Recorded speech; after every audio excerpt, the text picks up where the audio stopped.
sou professor de História e eu estou aqui para falar sobre esse momento que a gente está vivendo, que é a Semana Santa, que é o processo, de morte e também de ressurreição de Jesus Cristo.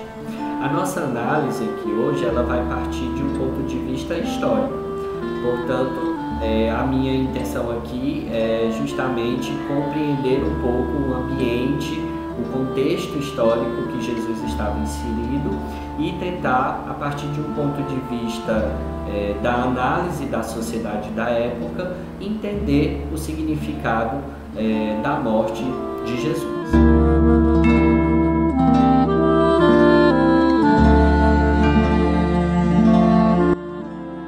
Quando a gente faz essa pergunta, por que afinal de contas Jesus morreu? Geralmente, a resposta que nos é dada é que Jesus morreu pelos nossos pecados, para nos salvar, dando a entender que o motivo da morte de Jesus ele se deu apenas por um motivo teológico, um motivo espiritual, religioso. Mas as coisas são um pouco mais profundas do que isso. Se a gente analisar a sociedade da época, a gente vai perceber algumas nuances que às vezes não nos é passada ao contar a história da morte e da ressurreição de Jesus.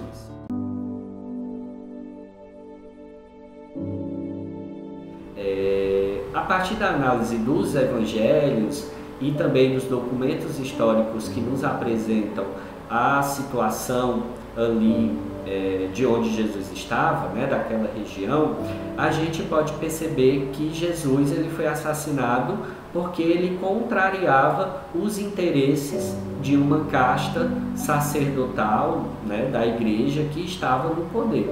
Além disso, de representar um perigo para esse poder religioso, Jesus também representava um perigo para o Império Romano.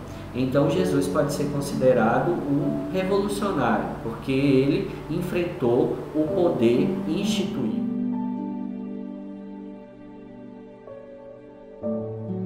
Então a morte de Jesus não está ligada apenas ao problema teológico, mas econômico. Jesus não representava um risco para a teologia da época, porque no judaísmo havia muitas correntes espirituais que tinham ideias diferentes e que mesmo assim eram toleradas pela autoridade. O crime que Jesus cometeu foi ter eliminado e apresentado uma mudança muito grande no sentido de uma nova visão do significado de Deus e da relação de Deus com as pessoas.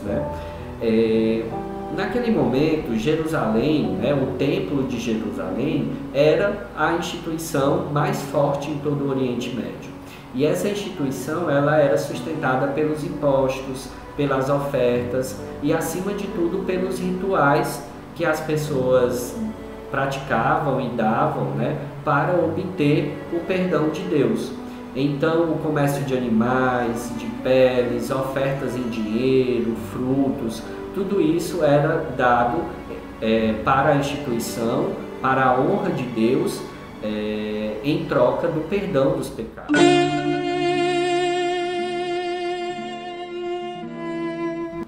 Quando Jesus aparece e ele começa a sua história de vida, pregando e levando a palavra de Deus, ele leva um outro significado para essa relação com Deus. Para Jesus, bastava perdoar e serás perdoado. Esse pensamento ele pode parecer simples, mas ele foi muito revolucionário para a época, porque Jesus ele apresentava que bastava perdoar para ser imediatamente perdoado, ou seja, não se precisava de uma compensação financeira ou de uma compensação de outro tipo, bastava simplesmente perdoar para ser perdoado.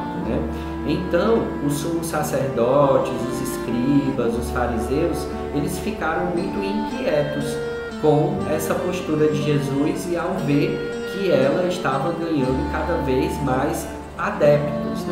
Então, Jesus começou a representar um perigo, né? Então, por essa vontade de Jesus de levar a mensagem de Deus, de organizar o povo pobre, né, contra as injustiças, contra a situação de vida bastante difícil daquele povo, Jesus oferece um novo entendimento de vida e uma nova relação com Deus, né? Então isso começa a incomodar os poderosos, né, os religiosos da época, os políticos, e Jesus começa a se apresentar como uma ameaça. Então, pelo menos no meu entendimento, eu compreendo que Jesus morreu muito mais para além do que apenas nos salvar, né? Jesus morreu porque ele mostrou um Deus acessível, mostrou um Deus para os pobres, a serviço dos pobres, né? E isso me incomodou muito o poder econômico, o poder religioso e o poder político da época. É importante a gente pensar isso para que esse período de que a gente está vivendo, né, da Semana Santa, ele não sirva apenas como um momento de feriado, de descanso, de ovo da Páscoa e tudo nesse sentido. Eu acho que esse é um momento de reflexão para a gente compreender o que significa Deus na nossa vida, o que significa, portanto, viver como Jesus e lutar sempre por justiça, por um mundo mais justo, né? Eu acho que essa talvez seja a mensagem que esse momento deve passar para nós nesse momento.